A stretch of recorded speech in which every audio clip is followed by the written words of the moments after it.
Knock करना ऐसे आते हैं। ये मेरे कमरे में क्यों? में और भी बहुत सारे कमरे हैं ना, बाहर गेस्ट रूम में आप कहीं और एडजस्ट कीजिए, मेरे साथ नहीं रहेगी। आप लोगों को बहू मानना है तो मानिए, डैड की बहू होगी है, लेकिन मेरी पत्नी नहीं।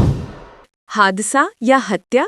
हवेली की दीवारें अब पहले जैसी नहीं रहीं। जहां पहले रिश्तों की गर्माहट थी, अब वहां हर कोना सवालों से भर गया है।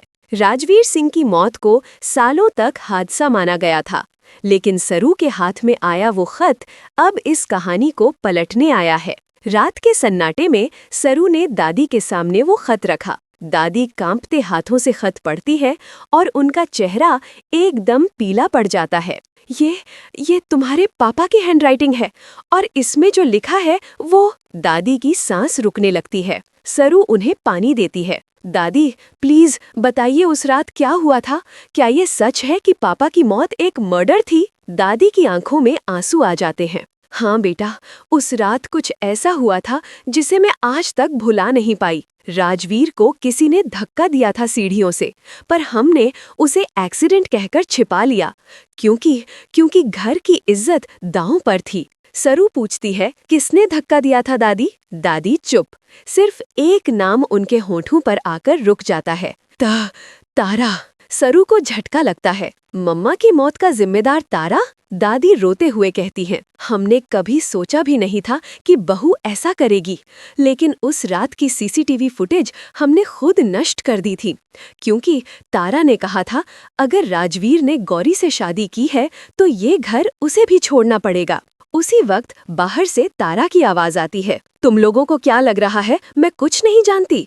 तुम्हारे पापा की मौत का जिक्र फिर से शुरू हो गया है। वो अंदर आती है, सरू के हाथ से वो खत छीनने की कोशिश करती है। तुम ये खत लेकर क्या साबित करना चाहती हो, कि मैं कातिल हूँ? सरू जवाब देती है, अगर तुमने कुछ नहीं किया तो डर क्यों लग रहा है? इधर वेद, जो ये सब सुन रहा था, अब खुद असमंजस में पड़ चुका है। वो माँ की तरफ देखता है। माँ, क्या आप वाकई उस रात वहाँ थीं? तारा की आंखों में एक पल के लिए खामोशी, फिर एक कड़वा सच बाहर आता है। हाँ, मैं वहाँ थी, लेकिन मैंने उसे धक्का नहीं दिया।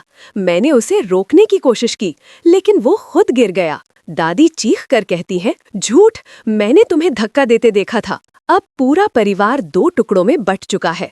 कौन बोल रहा है सच, कौन छुपा रहा है कड़वा अतीत? सरू फैसला लेती है, अब ये सच अदालत में सामने आएगा। मैं एफआईआर दर्ज करवाऊंगी अपने पिता की हत्या के लिए। घर के लोग हक्के बक्के रह जाते हैं। क्या सरू अब कानून का रास्ता अपनाकर अपने पिता को इंसाफ दिला पाएगी, या फिर परिवार की बुनियाद हमेशा के लिए टूट जाएगी? देखते रहिए भाग 8, एफआईआर और फूट, जहां सरू पुलिस स्टेशन का दरवाजा खटखटाएगी और वहीं एक नया चेहरा करेगा एंट्री, जिसके आने से सारी कहानी ही बदल जाएगी। नीचे कमेंट करें, क्या सरू को एफआईआर कर देनी चाहिए?